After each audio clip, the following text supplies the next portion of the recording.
And then, of course, we've got producer David Heyman, who this doesn't look like that much credit, but when the guy was 26 or 27, he was the executive at Universal, one of the companies, to go out there and find content, basically go read books and tell us what we should make movies out of. And by 29, I think he was an associate vice president at one of the film companies. And of course, he's been with the series ever since. And then, of course, we also have the wonderful cast of characters that brought this alive. And you know, one of the things that I just found amazing, that because it's not in the books, is with these guys right here, they're checking in, or checking in, hotel mode. They've got ties on that have the Hogwarts crest on. And then when they go to their room, they have their Hogwarts, their house ties there. Just that little detail that's not mentioned anywhere. It also makes me wonder what kind of a scam that Madam Malkin is running. Yeah. And then this guy here who, just remember all. Does anybody know what he forgot in this scene? His robes. Yeah. I mean, just that detail was not in the book, but it's just those little things like that to me that make this movie so magical. Yeah. Handful of deleted scenes. I was just going to show two of them real quick here. We can go back to the other ones if you want to go.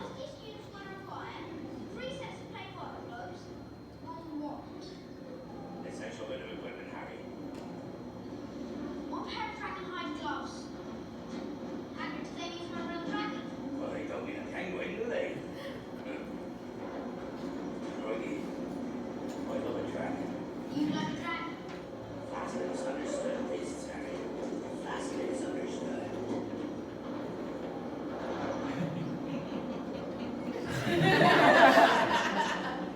So I want to say something about that scene. There is no other mention of Hagrid specifically wanting a dragon. So when Harry comes by saying, of course, the one thing Hagrid wants any more than a dragon. Well, now it makes sense. Well, yeah, it's, like if you only watch the movies, you're probably thinking, when was that said? Like, sure, he got one. And that's the kind of stuff that, I didn't read the books until after Half-Blood Prince. I was so confused. I mean, I got the general gist of it, but... Yeah, I will say, one problem I had is because I read the books first, I never realized how much wasn't in the movies because my brain was just filling in those gaps. And it wasn't until I was watching the movies with a friend who had never read them and he was asking me questions all throughout, that I was like, oh, that's in the book, And that was the first time I realized just how much was missing from all the movies. Because my brain was just filling in those gaps, like just automatically. Yeah, no, my whole family hadn't read any of the books when we got to the third movie at all. And so they were so confused about the Marauders map. They had so many questions like, why does this teacher know about it? Because they never actually mentioned that he was one of the Marauders. They don't mention any of that. They don't say who any of the Marauders are. It's weird. They never let you realize that the Marauders listed on the map. They never say their names out loud. Yeah, so if you didn't read the book, except for Wormtail, ironically, Voldemort refers to Pettigrew as Wormtail exclusively. Yeah, and sometimes you hear them referring to Sirius as Padfoot. I think once. Yeah, but like it's not enough for people who haven't read the books to actually understand what that means. Especially since they didn't say the names from the map out loud, so you'd have to have read it off of the map and then translate it to the things you hear. But I think Harry does read it out loud when Snape is making him. Oh, okay. Yeah, when Snape is like, read it, and it's like, Mr.'s Moony Padfoot's Wormtail would like to congratulate Mr. Snape. But other than that, yes. It's not mentioned at all, so you don't know, or if you're only a movie fan, you probably don't know that Lupin was Moony or that James Potter was Proms. Yeah. Definitely to explain it better. I did wonder if there was a deleted scene like that one in the third one that explained it, but like, I don't know. No. In a couple years, we can do one of these on that. The other deleted scene that I found real interesting for a reason.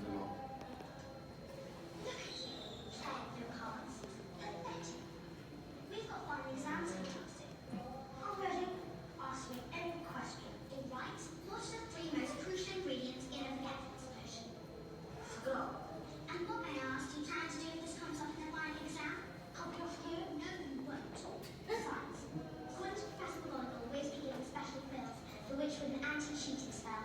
That's insulting. It's if they don't trust us. Dumbledore again. Oh, no. Poor Neville. Nah,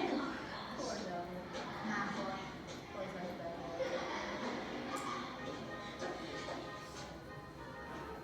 You have got to start standing up to people, Neville. How? I can barely stand at all. I never can the curse. No, that's all I need. You just set my bloody kneecaps on fire. I don't appreciate insinuation, little one. Besides, if anyone cares to notice, my eyebrows are completely grown back.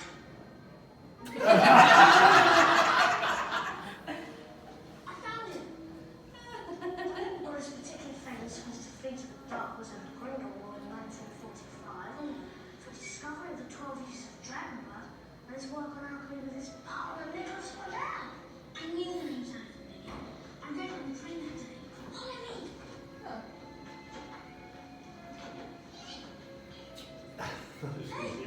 Wait. Where are you going? Leave Neville. What about the Catechus?